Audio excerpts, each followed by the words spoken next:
Le soleil ne s'est pas encore levé, et vous êtes déjà debout. Le sol de terre battu est glacé sous vos pieds nus. À l'extérieur, le beuglement d'un bœuf se mêle aux voix des voisins qui se sont également réveillés avant la lumière. L'odeur du pain qui cuit dans un four proche envahit la pièce unique où toute votre famille a dormi. Bienvenue dans la Palestine du 1er siècle. C'est le monde où Jésus a marché, et il est très différent de tout ce que vous imaginez.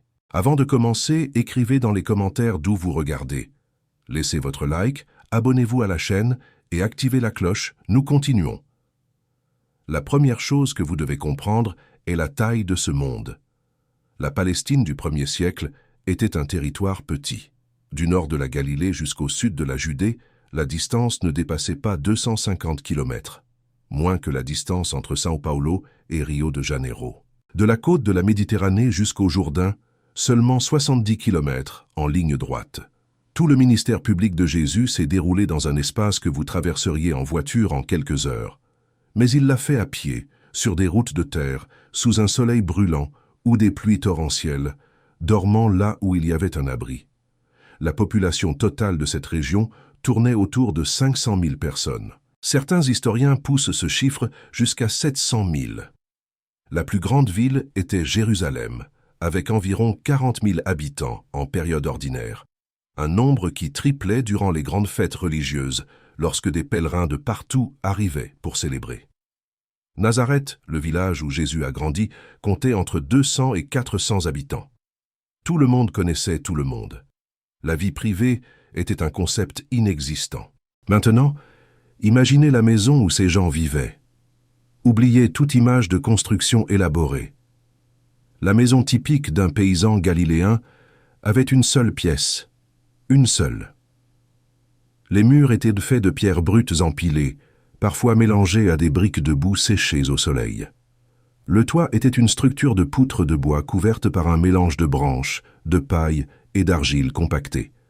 Ce toit devait être refait chaque année avant la saison des pluies. Vous souvenez-vous du passage dans Marc chapitre 2, où les amis d'un paralytique ouvrent un trou dans le toit pour descendre l'homme jusqu'à Jésus.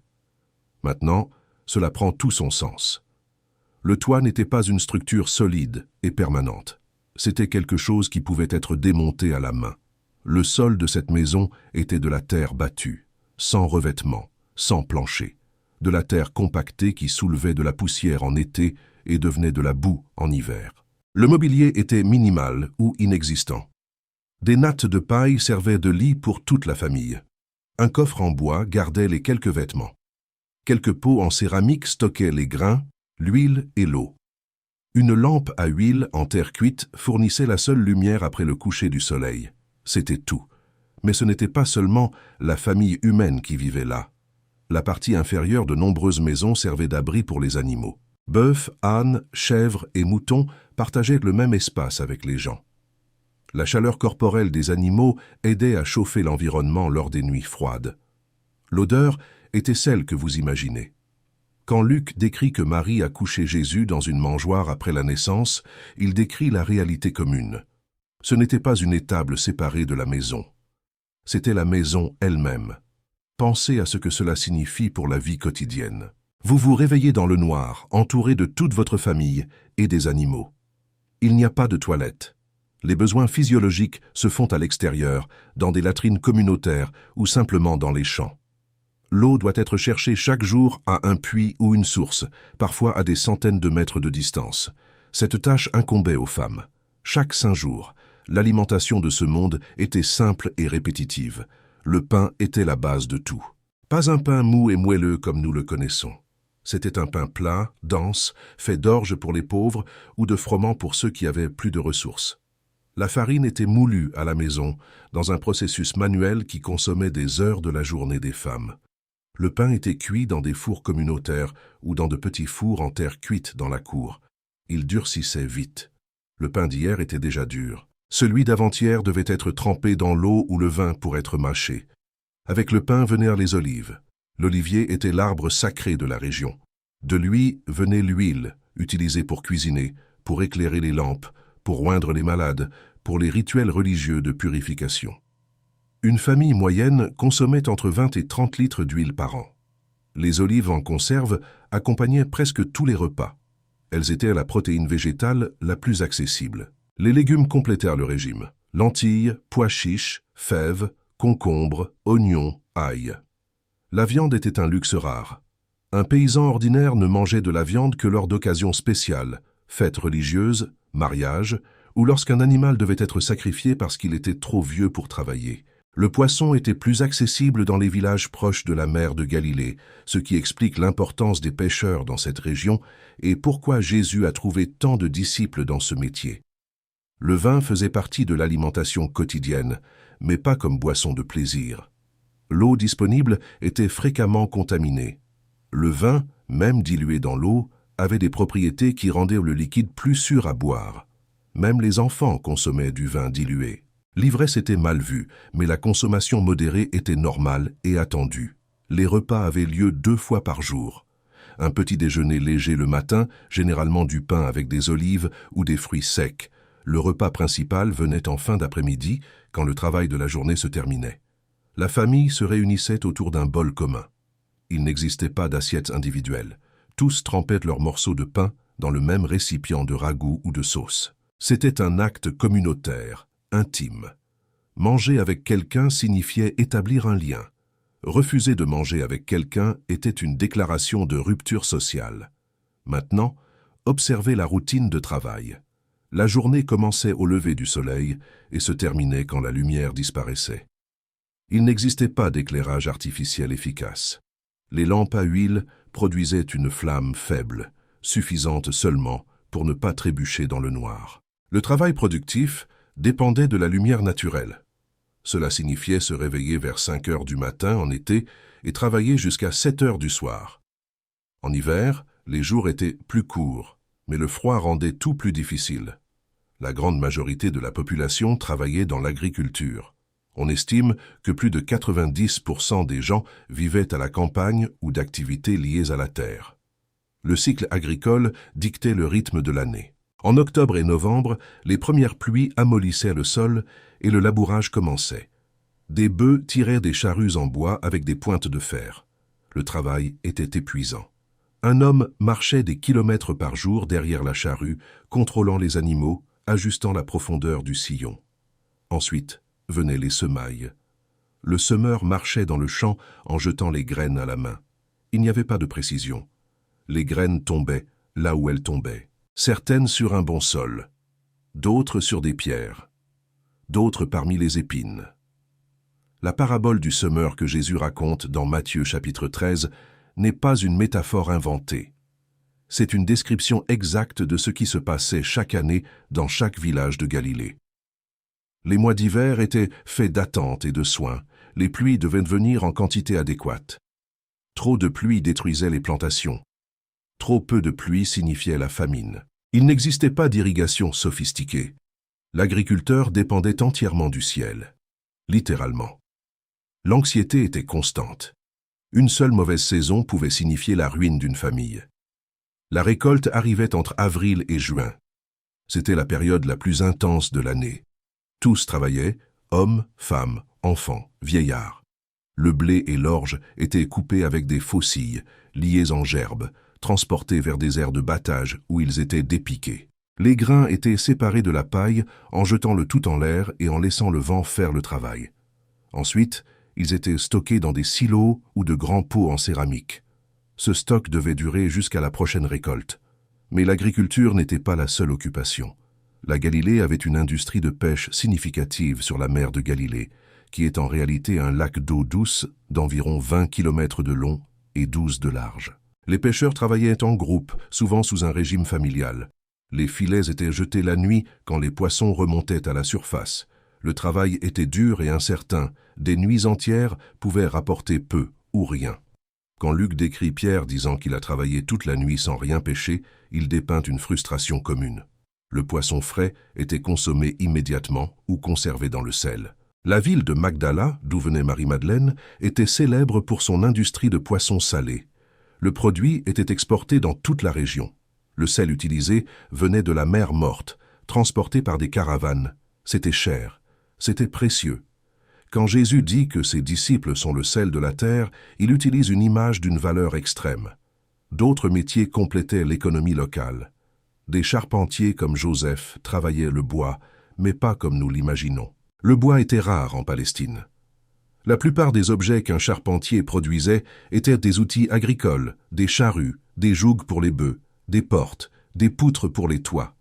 Le terme grec utilisé dans le Nouveau Testament, tekton, peut signifier aussi bien charpentier que constructeur en général. Joseph et Jésus travaillaient probablement aussi la pierre, faisant des réparations dans les maisons, construisant des murs, façonnant des pièces pour les pressoirs à huile. Il y avait encore des potiers qui produisaient la céramique essentielle pour le stockage. Des tisserands qui fabriquaient des tissus sur des métiers manuels. Des tanneurs qui traitaient les peaux d'animaux, un métier considéré comme impur à cause de l'odeur terrible. Des forgerons qui façonnaient des outils et des clous. Chaque village avait ses artisans, mais tous participaient aussi à l'agriculture pendant les périodes de forte demande. L'économie fonctionnait sur un mélange de troc direct et de monnaie. L'argent existait, mais n'était pas standardisé. Des pièces romaines circulaient aux côtés de pièces grecques et de pièces frappées localement. Le denier romain était la monnaie de référence pour les transactions plus importantes. Un denier équivalait au salaire d'une journée de travail manuel. Dans la parabole des ouvriers de la vigne dans Matthieu chapitre 20, chaque ouvrier reçoit un denier pour la journée. C'était le minimum pour survivre. Mais le poids le plus lourd sur la population était la taxation.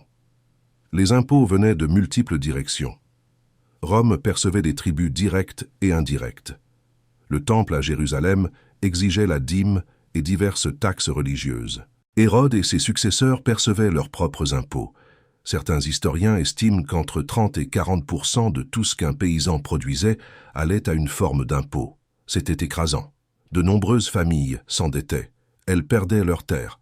Elles devenaient des travailleurs journaliers ou des mendiants.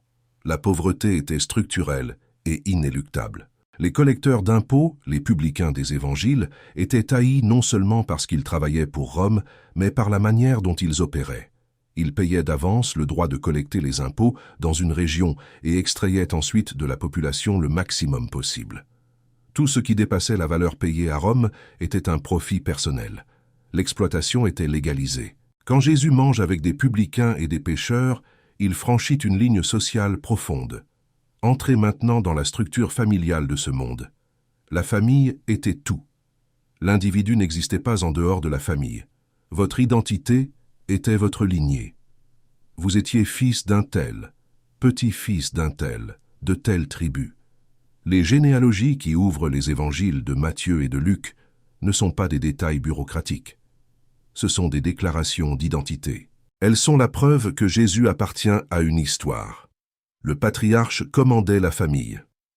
Le père avait une autorité absolue sur l'épouse, les enfants et les esclaves. Cette autorité était légale, sociale et religieuse.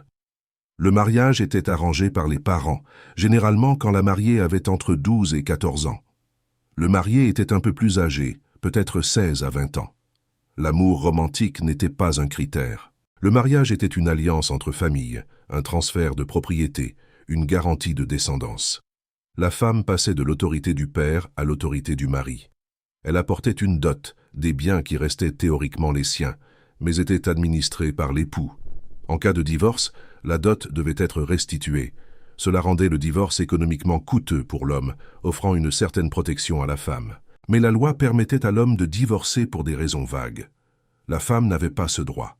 Le rôle de la femme était domestique, moudre les grains, cuire le pain, chercher l'eau, s'occuper des enfants, tisser les vêtements, préparer les repas. Le travail était incessant. Une femme typique se réveillait avant tout le monde et se couchait après tout le monde. Elle sortait rarement seule de la maison. Elle ne participait pas à la vie publique. Elle ne recevait pas d'éducation formelle. Son témoignage n'avait pas de valeur légale devant un tribunal. Quand les évangiles rapportent que ce sont des femmes qui furent les premiers témoins de la résurrection, c'est extraordinaire. Aucun inventeur d'histoire dans la Palestine du 1er siècle n'aurait choisi des femmes comme témoins principaux. Les enfants étaient une bénédiction et une main-d'œuvre. La mortalité infantile était brutale. Un enfant sur 3 mourait avant l'âge de 5 ans. Infections, diarrhées, fièvres emportèrent les petits avec une régularité que nous considérons aujourd'hui comme inimaginable. Les familles avaient beaucoup d'enfants dans l'espoir que certains survivent. Ceux qui atteignaient l'âge adulte commençaient à travailler tôt. Les garçons allaient au champ ou à l'atelier du père vers 6 ou 7 ans. Les filles apprenaient les tâches domestiques avec leur mère. L'éducation formelle était le privilège de peu de gens. Les garçons de familles plus aisées pouvaient étudier à la synagogue, apprenant à lire la Torah en hébreu. L'alphabétisation générale était faible. Peut-être 10 à 15% de la population parvenait à lire des textes simples. Écrire était encore plus rare. Quand Jésus lit le rouleau d'Isaïe dans la synagogue de Nazareth, comme consigné dans Luc chapitre 4, il démontre une capacité qui n'était pas commune parmi les charpentiers des petits villages. La religion imprégnait absolument tout. Il n'existait pas de séparation entre le sacré et le séculier. La journée commençait et se terminait par des prières. Le schéma, « Écoute, Israël, le Seigneur notre Dieu est le seul Seigneur », était récité le matin et le soir. Chaque repas était précédé de bénédictions. Le sabbat était gardé avec rigueur. Du coucher du soleil le vendredi au coucher du soleil le samedi, aucun travail n'était permis. Ni allumer un feu, ni cuisiner, ni marcher au-delà d'une certaine distance. Le temple de Jérusalem était le centre de l'univers religieux. C'était là que Dieu habitait. C'était là que les sacrifices étaient offerts. C'était là que le pardon des péchés était obtenu. 3 fois par an, à la Pâque, à la Pentecôte et à la fête des tabernacles, tout homme juif adulte devait faire le pèlerinage à Jérusalem. Les routes se remplissaient de caravanes. Des familles entières voyageaient ensemble, campant en chemin. Le voyage de la Galilée à Jérusalem prenait environ 3 jours à pied. Mais la religion quotidienne se déroulait à la synagogue. Chaque village comptant au moins 10 hommes adultes avait sa synagogue. C'était là que la communauté se réunissait le samedi pour lire les Écritures, prier et écouter les enseignements. La synagogue fonctionnait aussi comme école, tribunal local et centre communautaire. Il n'y avait pas de prêtre à la synagogue. Tout homme adulte pouvait être appelé à lire ou à commenter les textes. C'est dans ce contexte que Jésus a enseigné. Les lois de pureté rituelle affectaient chaque aspect de la vie. Certains aliments étaient interdits. Certains animaux étaient impurs. Toucher un cadavre rendait la personne impure pendant 7 jours. Les femmes menstruées étaient impures. Les lépreux étaient impurs et exclus de la communauté. Les personnes ayant des flux corporels étaient impures. La purification exigeait des bains rituels, une attente d'un temps déterminé et parfois des sacrifices au temple. La préoccupation pour la pureté et l'impureté façonnait les interactions sociales, déterminait qui pouvait manger avec qui pouvait toucher qui. Quand Jésus touche des lépreux, mange avec des pécheurs, laisse une femme ayant un flux de sang le toucher, il brise les barrières de pureté qui définissaient cette société. Chacun de ces actes était une déclaration radicale. Ce n'était pas seulement de la bonté individuelle, c'était la subversion d'un système entier. La santé dans ce monde était précaire. Il n'existait pas de médecine telle que nous la connaissons. Des médecins existaient, mais leur traitement était limité. Herbes, amulettes, prières, bains. Des infections simples pouvaient tuer. Une coupure qui s'enflammait. Une fièvre qui ne baissait pas. Un accouchement compliqué. La mort était une présence constante. L'espérance de vie moyenne ne dépassait pas 40 ans. Celui qui atteignait 60 ans était considéré comme très vieux. Les maladies qui apparaissent dans les évangiles reflètent cette réalité. Aveugles, boiteux, paralytiques, lépreux, démoniaques. Beaucoup de ces conditions que nous traitons aujourd'hui avec facilité étaient des sentences de mort sociale ou physique à l'époque.